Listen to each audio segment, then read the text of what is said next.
ভূপৃষ্ঠের উপরিভাগের শক্ত কঠিন আবরণকে ভূত্বক বলে। ভূত্বক শিলামণ্ডলের উপরের অংশ। এর গভীরতা সব জায়গায় সমান নয়। মহাদেশীয় ভূত্বকের গড় গভীরতা ৩৫ কিলোমিটার আর সর্বোচ্চ গভীরতা ৭০ কিলোমিটার। সামুদ্রিক ভূত্বকের গড় গভীরতা ৭ থেকে ৮ কিলোমিটার। ভূত্বকের গড় গভীরতা ধরা হয় ২০ কিলোমিটার। এবার আমরা জানব শিলা কাকে বলে। পৃথিবী সৃষ্টির প্রথম অবস্থায় খুব গরম ছিল। সেই গরম অবস্থা থেকে তাপ বিকিরণ করে আস্তে আস্তে ঠান্ডা হবার সময় পৃথিবীর উপরের অংশে বিভিন্ন মৌলিক পদার্থ, অর্থাৎ যে পদার্থগুলি একই উপাদানের তৈরি, সেগুলি সব মিলেমিশে প্রাকৃতিক প্রক্রিয়ায় তৈরি হল শিলা।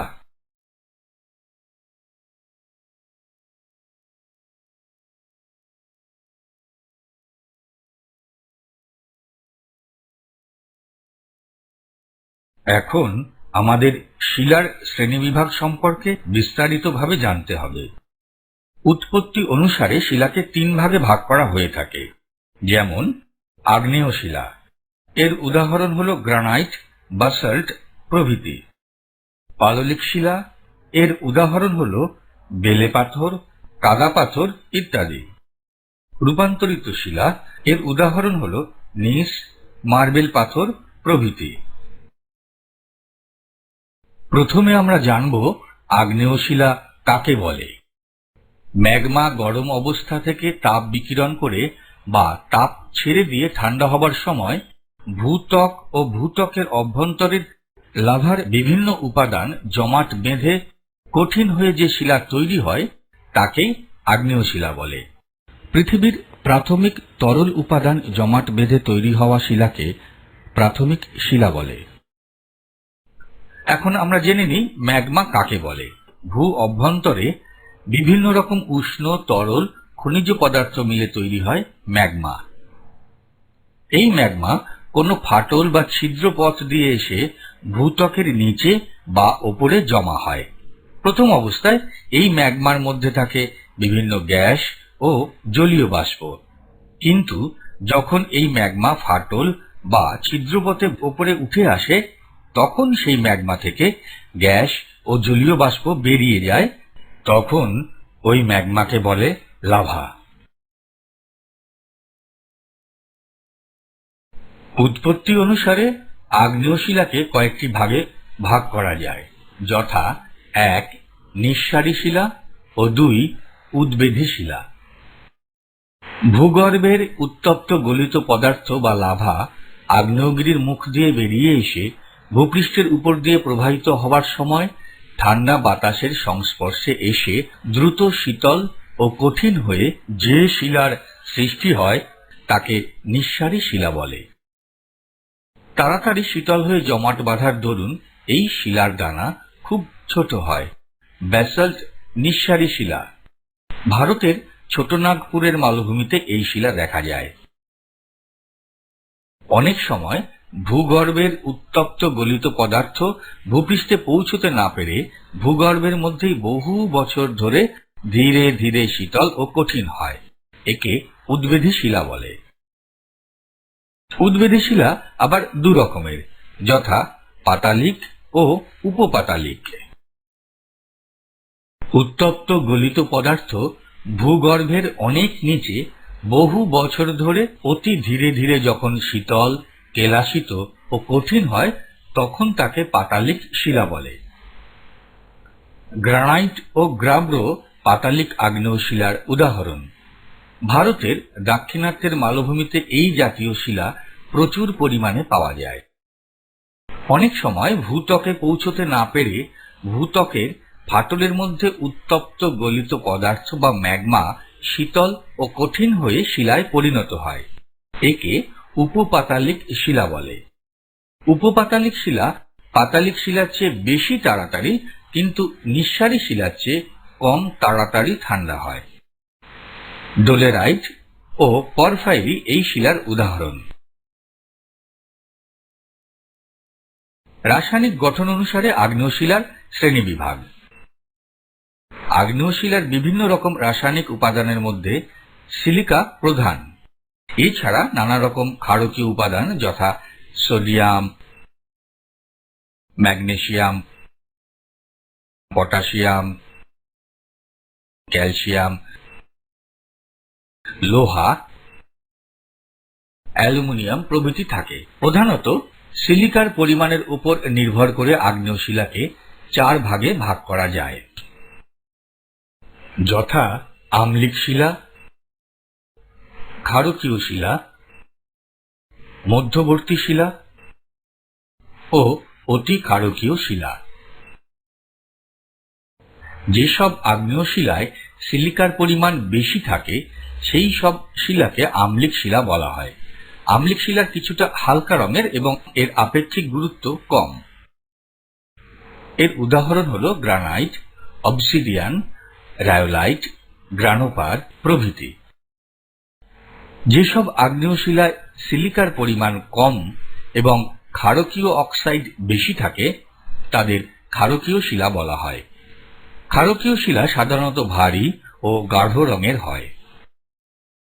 এর উদাহরণ হল ডোলরাইট, ব্যাসল্ট, গ্যাব্রো প্রভৃতি। যেসব আগ্নেয়শিলায় সিলিকার ও ক্ষারকীয় অক্সাইডের পরিমাণ মাঝারি রকমের থাকে তাদের মধ্যবর্তী শিলা বলে। এই শিলার রং খুব গাঢ় বা হালকা নয়। এই শিলা সাধারণত খুব ভারীও হয় না। এই শিলার উদাহরণ হল ডাইওরাইট, অ্যান্ডিসাইট, পরফাইরি প্রভৃতি। যেসব আগ্নেয়শিলায় সিলিকার পরিমাণ কম এবং ক্ষারকীয় অক্সাইডের পরিমাণ বেশি তাদের অতি ক্ষারকীয় শিলা বলা হয়। এই শিলার রং গাঢ় ও ওজন বেশি হয়। এই শিলার উদাহরণ হল পেরিডোটাইট। আগ্নেয়শিলার বৈশিষ্ট্য: লাভা, ম্যাগমা প্রভৃতি আগ্নেয় পদার্থ জমাট বেঁধে আগ্নেয়শিলার উৎপত্তি হয়। এই শিলা খুব কঠিন ও ভারী। এই শিলার সহজে ক্ষয় হয় না। এই শিলা কেলাসিত ও স্ফটিকযুক্ত। এই শিলার মধ্যে কোনো স্তর ভেদাভেদ নেই। এই শিলা দেখতে ভারী, সুন্দর ও চকচকে।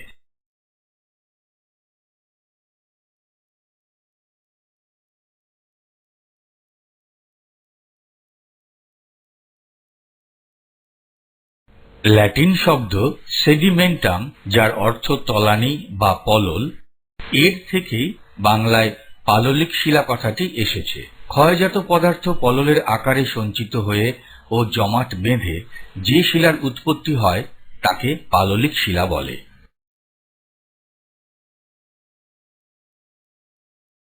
সূর্যকিরণ, বৃষ্টিপাত, বায়ুপ্রবাহ, জলপ্রবাহ, হিমবাহ, উদ্ভিদ ও প্রাণীর ক্রিয়ায় প্রাথমিক বা আগ্নেয় শিলার ক্রমাগত ক্ষয় হয়। নদী,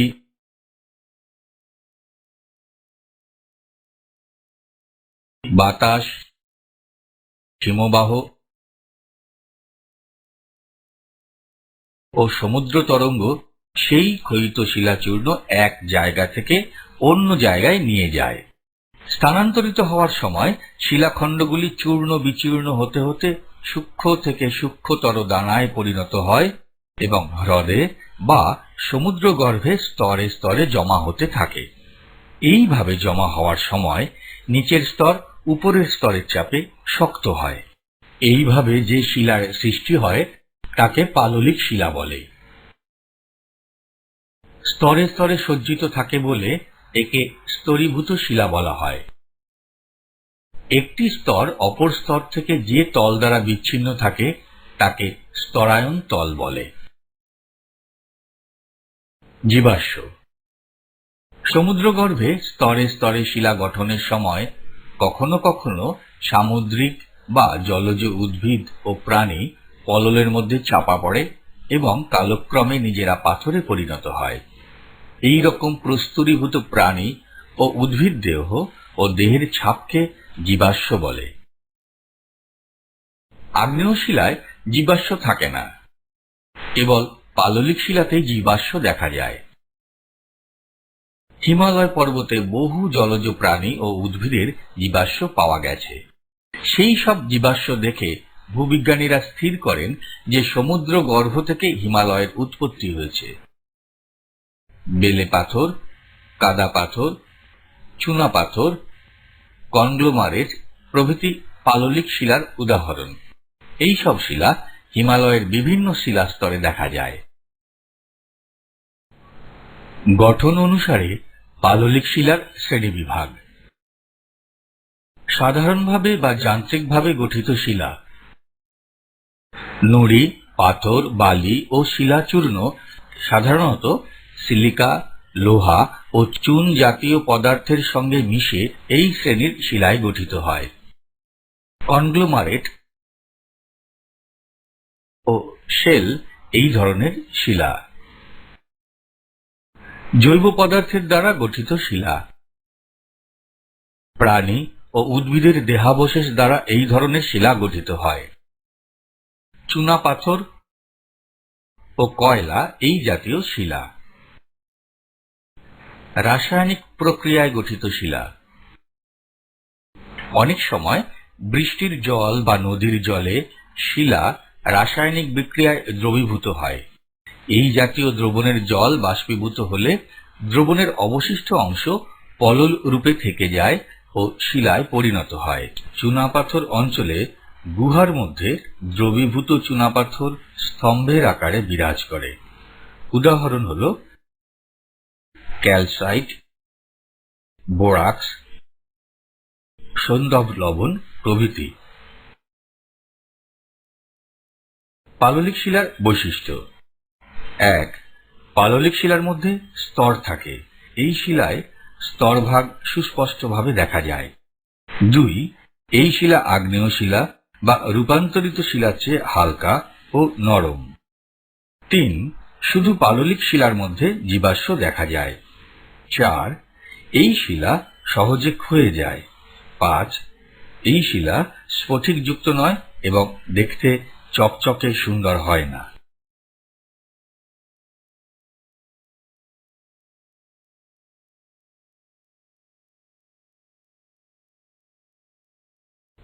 গ্রিক শব্দ মেটামরফোসিস, যার অর্থ পরিবর্তন, এর থেকে এসেছে পরিবর্তিত শিলা বা রূপান্তরিত শিলা কথাটি। তাপে, চাপে ও রাসায়নিক বিক্রিয়ায় প্রাথমিক শিলা বা পাললিক শিলা বা পূর্বে রূপান্তরিত শিলা পরিবর্তিত হয়ে যে শিলার উৎপত্তি হয় তাকে বলে রূপান্তরিত শিলা। উদাহরণ: চুনাপাথর রূপান্তরিত হয়ে মার্বেল পাথরে, কাদা পাথর রূপান্তরিত হয়ে স্লেটে, বেলে পাথর কোয়ার্টজাইটে ও গ্রানাইট নিসে পরিণত হয়। এই ধরনের শিলা খুব কঠিন হয় ও খনিজ সম্পদে সমৃদ্ধ থাকে।